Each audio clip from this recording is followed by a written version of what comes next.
Hey, what's going on, guys? ATSpectre8k here. Just wanted to make a quick note before I start talking more on this video.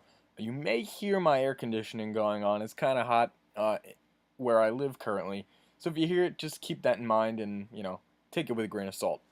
Anyway, I wanted to talk and make a special video because I just wanted to thank all of you guys, all my viewers, and I wanted to say that this video is an intro to who I am as a YouTuber, and once again, just thank you guys for the support. I started making videos back in November, I believe, making Yu-Gi-Oh videos, and over that time, I've accumulated over 100 plus subscribers and over 15,000 YouTube videos, which is absolutely insane. That's absolutely crazy, and when I first started, I was just somebody who was passionate about the game, just making videos with his friends. I first got into Yu-Gi-Oh! A long time ago, probably about like 15 years ago at least. I was a Boy Scout at the time, and the first thing I remember with Yu-Gi-Oh! Was that I brought one of my first cards, an original Blue Eyes White Dragon, I believe it was. I'm not 100% on that, but I know it was one of the original art Blue Eyes White Dragons, and I still have it to this day. I really haven't checked the rarity because it's in a box, which is crazy. It's just like a memento. But one thing that I remember was I brought it, and all the kids wanted to see it. Well, eventually, I let them all see it, and I put it back in my pocket, and I forgot about it. And I sat down and it got all like wrinkled and ripped up, which got me really sad. Yeah, I could still see all the card, but I could never play it again. And after that day, I kept it as just a reminder that you really don't have to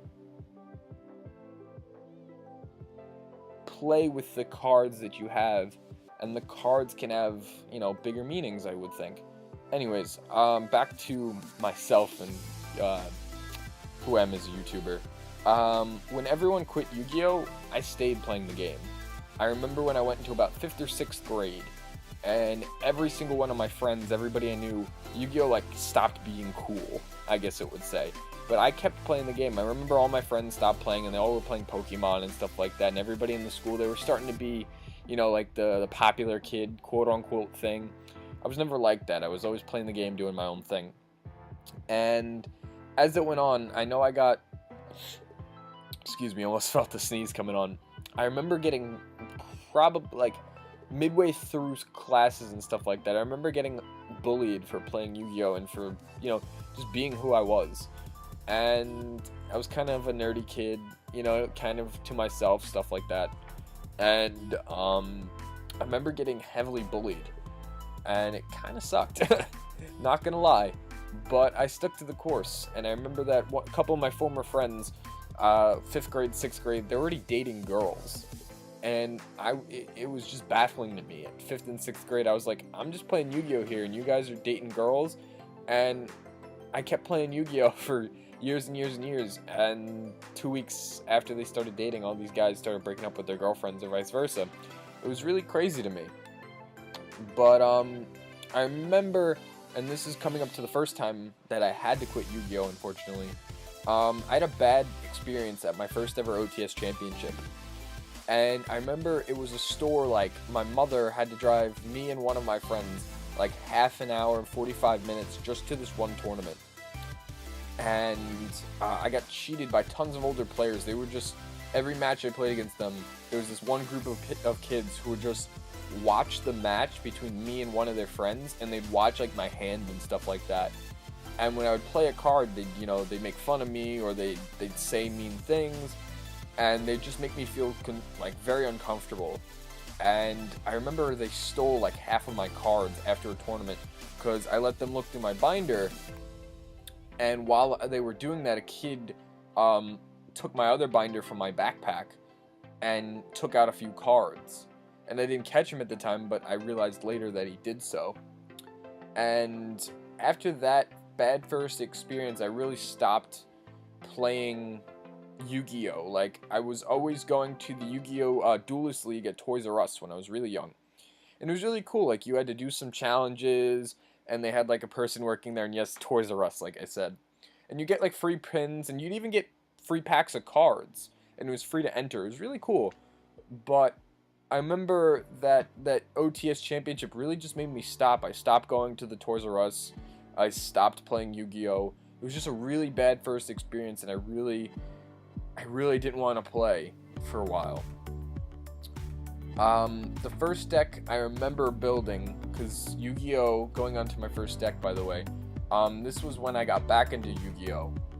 So I quit around 6th grade, I think, and I got back into the Yu-Gi-Oh! Around 9th grade. And once I was in 9th grade, I remember that the card game became more like structured, I would say. Like back then it was just take a bunch of cards like Celtic Guardian, stuff like that, and just mash together a deck. Then archetypes came out, I remember, when I first got back in the game. And I remember the first deck that I built was actually like the most expensive. It was crazy. It was Lightsworn. I remember that deck was like $600, $700, $800 at the time. It was absolutely crazy, and I saved up all my money. And, you know, I bought booster pack after pack after pack. I traded. Eventually, I just bought the cards after saving like lots of my money. I remember I saved up like all of my Christmas money, all my birthday money, like did chores, did everything, and saved up like all my money and bought Lightsworn. It was crazy. And I remember playing it, and I was only playing at locals though. I wasn't really playing anywhere else, and everybody else was playing, you know, Gladiator Beasts, X-Sabers, I remember. Lots of people were also playing Lightsworn, and I wasn't doing so well. Like, I was playing the most meta deck. I was playing, like, I spent a lot of money, like basically all my money on this deck, and I wasn't doing so well, and I didn't understand why, really. So I was watching YouTube videos all the time. I think I watched Chris Bowling back in the time, and I was watching all these videos and stuff, and I still wasn't winning, because everybody else was playing these meta decks too. And, you know, I was a young kid and stuff like that, but eventually I realized, like, if I'm only going to play at locals with this expensive deck, why don't I just sell it? And I remember I sold it for like $400, I think I spent like $6 or $7 at the time, and I sold it for $4. And I just took the money, I built Blackwings, and I saved the rest of my money when Blackwings were a thing. I remember I played Lightsworn until Blackwings came out, and I loved the deck. I absolutely loved it. And I remember kept playing it until I lost at summer camp to one of my friends. He was playing Frog FDK, which cost like $20 at the time to make, maybe even $10. And I'm gonna get into duels, by the way, so stay tuned. If you guys want to skip over the video, I'm gonna give a timestamp, but stay tuned if you want to listen to, you know, my story and stuff like that. If you want to listen to if you want to just watch some duels, you're more than happy to do so. But I remember that I quit the game after a while, after seeing Frog FDK, because I was playing Blackwings, and it just, after summer camp, all my friends again, they stopped playing, and I was just like, why am I going to keep going to these tournaments if I'm just going to be beat by this $20 deck all the time? And it was just crazy. But that's what happened, and that's what made me quit. I think that was 10th grade I quit. And I quit up until I went to college.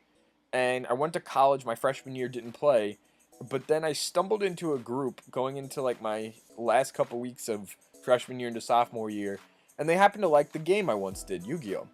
And over time, we all got back into the game, and lo and behold, we started playing Yu-Gi-Oh! Almost every day. Of course, with me, just playing Blackwings starting out. We kept playing until Lynx came out, and obviously I realized I couldn't play Blackwing anymore, and hating Lynx and knowing it was coming out, I played Cosmo. Eventually, I combined them, messing around with True Kings, and then combined it with Draco after a while, True Draco Cosmo. And I won some locals. I won a national WCQ invite, topping the deck at an OTS championship. Bubbled a lot with the deck at regionals. It was just a great deck. I loved it. Once I got more into the game, though, I wanted to showcase it to people and help them out with the game. And who was I kidding? Like anyone else, I just liked having my content on YouTube. I started out with just my Samsung smartphone. that I actually have right next to me right now. And I used the camera and started making poorly edited videos. As you can see, they're still on my channel to date. Just check down below. You can definitely check them out. Going a tad bit personal for a second, though. One thing that really defined Yu-Gi-Oh! And YouTube for me was me and my ex-girlfriend. I dated her for about 2.5, almost 3 years. And we broke up due to a miscommunication. And I was really heartbroken for a while. I still miss her to this day.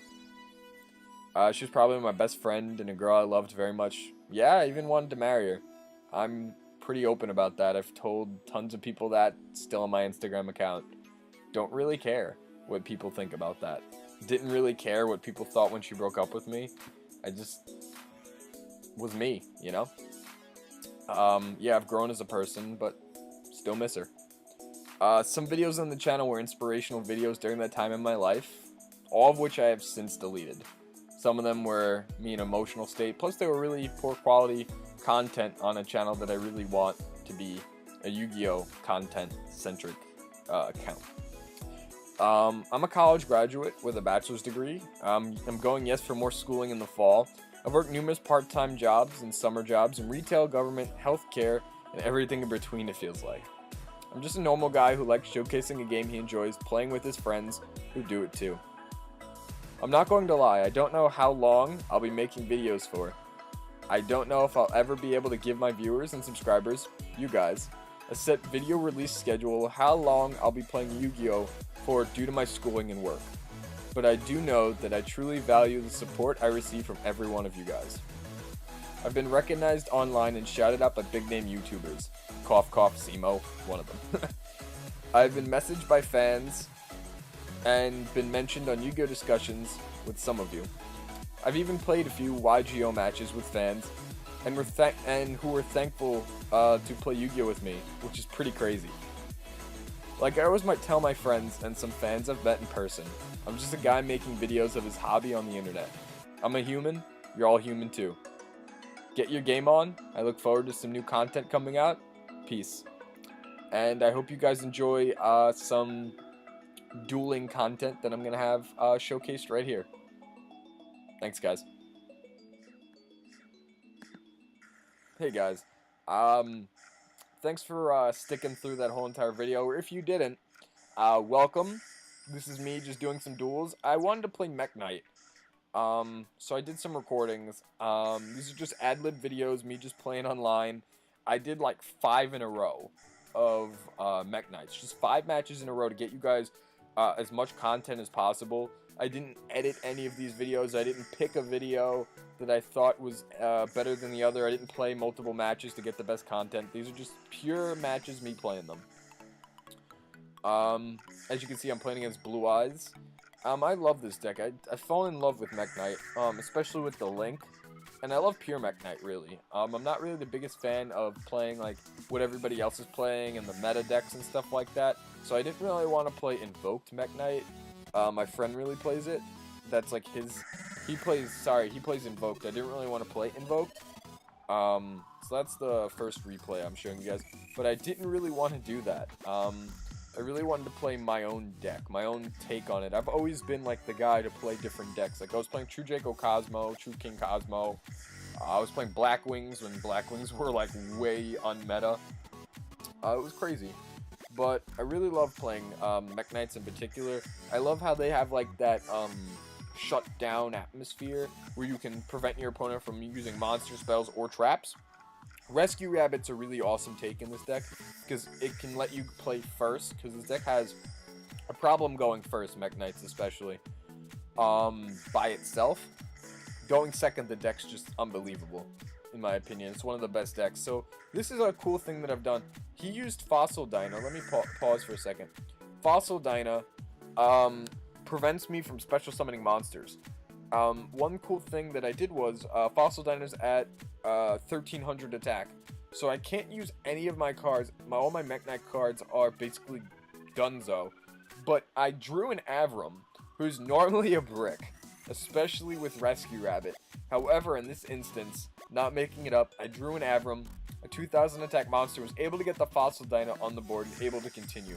I was playing against the Block Dragon Gem Knight, and as you can see with Block Dragon adds 3 Rock-type monsters from your deck to your hand, whose total levels equal 8.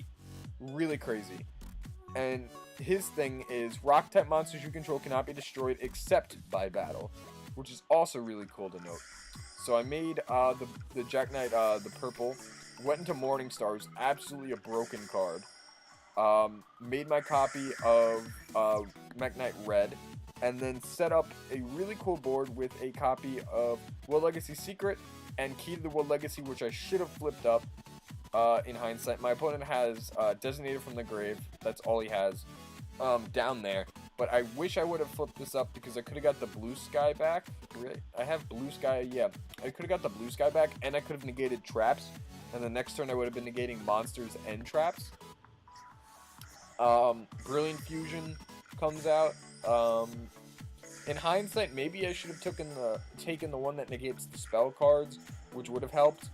But I just love this card. It's special summons. It allows me to negate the monster effects, which is absolutely a broken effect in my opinion. You can keep negating them. And my opponent sets this board up, and he doesn't realize that my mekk-knight, or maybe he did, can't be destroyed by battle by a different zone. However, he can send it to the graveyard with Magnafield. I'm going to banish my copy of Red Lotus so that I have a destruction for next turn, and all my other monsters are going to get destroyed, basically, except for my copy of Golden Blossom. And then my 3 monsters come out. I'm going to Jack Knight twice, Key to the World Legacy to get my 3rd card. I'm going to Future Glow, and then start popping, and my opponent is going to concede the duel because I'm going to be able to pop 2 of his monsters on the turn and attack for game. Really cool. Let's go to, I believe I've shown you this matchup, but let's see it. No, I have not. Okay. This is a really cool video in my opinion. I'm playing against Zombie, which is normally a really, really broken deck, but he only starts with a Unizombie, and that's it. Very weird. I love Thousand Eyes Restrict in this deck because you can make it stupid easy and steal your opponent's monsters, and then I'm just off to the races at this point. I'm basically just trying to amass the best board possible and make an OTK, which I can off of the most ridiculous card in this deck, Future Glow, which just makes my 2 monsters gain attack equal to a psychic type times its level times 200, which is just absolutely fantastic. So going further now, I'm going to show you guys the deck just to show you guys. I'm going to show one last video and then I'll show the deck actually. So my opponent started with Evenly Matched, which would be very, very bad under any situation, and he hits me with the Droll and Lock and the Ash Blossom, which is pretty bad, and I summon an Avram. Maybe in hindsight, he should have let me go off because the Evenly Matched would have killed me if I did not do so, and I drew the Ash Blossom on his card of Demise. Absolutely fantastic play. Now I can Scars to discard and draw, and I'm just going to attack for 23 once again. And he's going to draw Infinite Impermanence, and that's basically going to be the end of the game. I'm going to banish my card, which would have been the end anyway. He had Evenly Matched, which he then pops on me, which I should have just attacked for game in my opinion. But I was an idiot. What can I say? And he's going to Eater and Necroface me. And deal a lot of damage, which I don't know why he got rid of Eater of Millions, but I guess he did it because he wanted to make the Link Rebo for the negation effect, plus Eater of Millions wouldn't have his effect. He's going to Infinite, which does absolutely nothing to Jack Knights because they can use their effects. I'm going to make Morningstar, make Purple, because Purple's just absolutely broken, he can get Blue. Blue's going to get 2, I'm going to Avram and Blossom it. Don't know why I did not attack in that situation. I should have, but my opponent's just going to concede on drawing Grenmaja Diaza. Really cool. So I'm going to showcase the deck really quick. It's 3 copies of Avram, 3 copies of Purple Nightfall, 2 copies of Indigo Eclipse, 2 copies of Red Moon, 1 copy of Yellow Star, 3 copies of Blue Sky, 3 copies of Phantom Skyblaster. Absolutely ridiculous card in this deck. Didn't get to see him in the combos, really. I think I showcased him once, maybe not. but he can make the tokens. He's just absolutely a great card. Normal summon makes some tokens. Normal if you have a mekk-knight on board, it's absolutely great. But he just allows you to make link plays, which sets up your board for the mekk-knights to be played. One copy of Rescue Rabbit to get the Avrams out, who can make the copy of Morningstar. 2 copies of Instant Fusion, as you saw, to make Raijin or Thousand Eyes Restrict. Thousand Eyes Restrict is just amazing card. 2 copies of Desires, because it's a +1. Plus you're playing so many 3-ofs, 3-of, 3-of, 2-of, 2-of, 3-of, don't really care about the 1-of, 3-of, 1-of that you don't really care of, because you normally don't Desires at the beginning. 2-of, 1-of, but if you banish it, oh well, 1-of, 1-of, 1-of, 3-of, 2-of, 2-of, 2-of, 2-of, 2-of, 1-of. Anyways, 1 Soul Charge, because Soul Charge, if you resolve that in mekk-knights, you automatically win the duel, because you'll shut off your opponent's ability to activate spells, traps, and monster effects, because you'll be able to go into a copy of Morningstar and add a card, which is just ridiculous.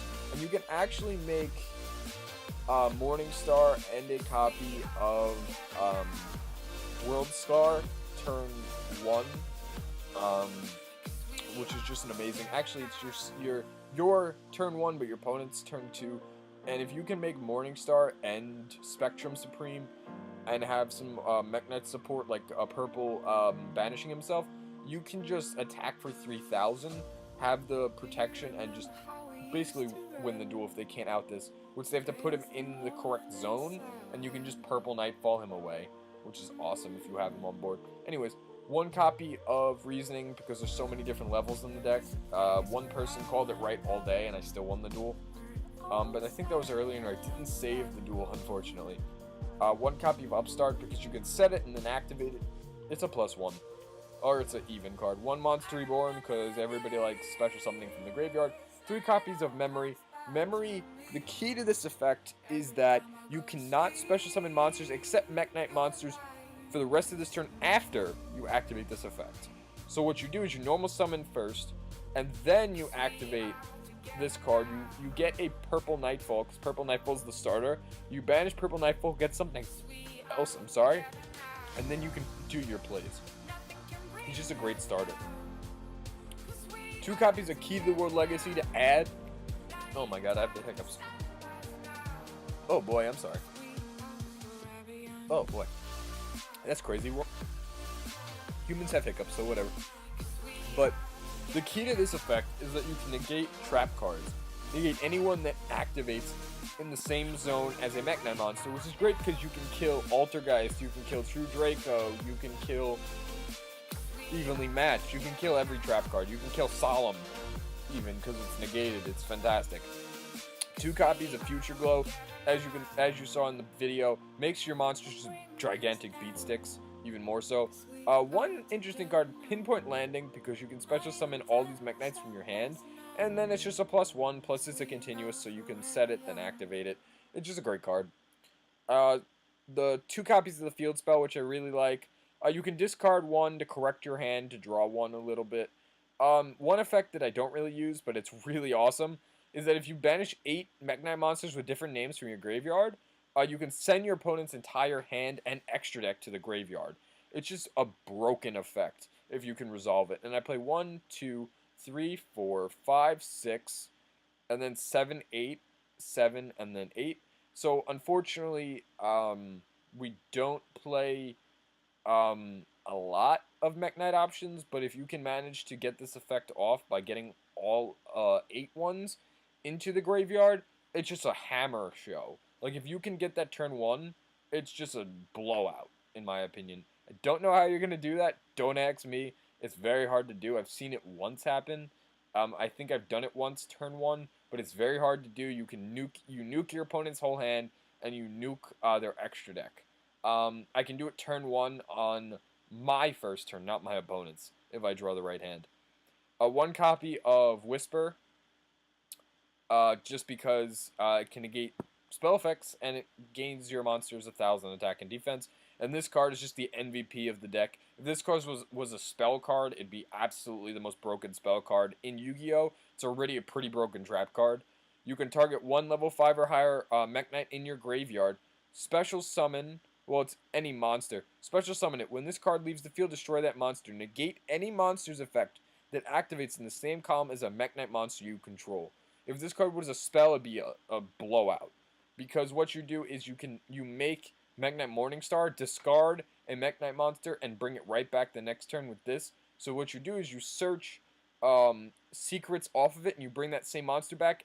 Most likely, you really want to discard Indigo Eclipse, because then you can bring them back, and then you can do some Link shenanigans. Really awesome. I mean, Zone shenanigans. But that's the deck. That's my story, and hope you guys enjoy. Definitely subscribe to the channel if you haven't already. Drop this video a like if you liked it. If you didn't, keep quiet. Just kidding. Definitely drop a comment down below about the deck. Any questions you guys have. And hope to see you guys in future videos, alright? This is ATSpectre8k signing off. Hope you guys have a great day. Alright? Peace.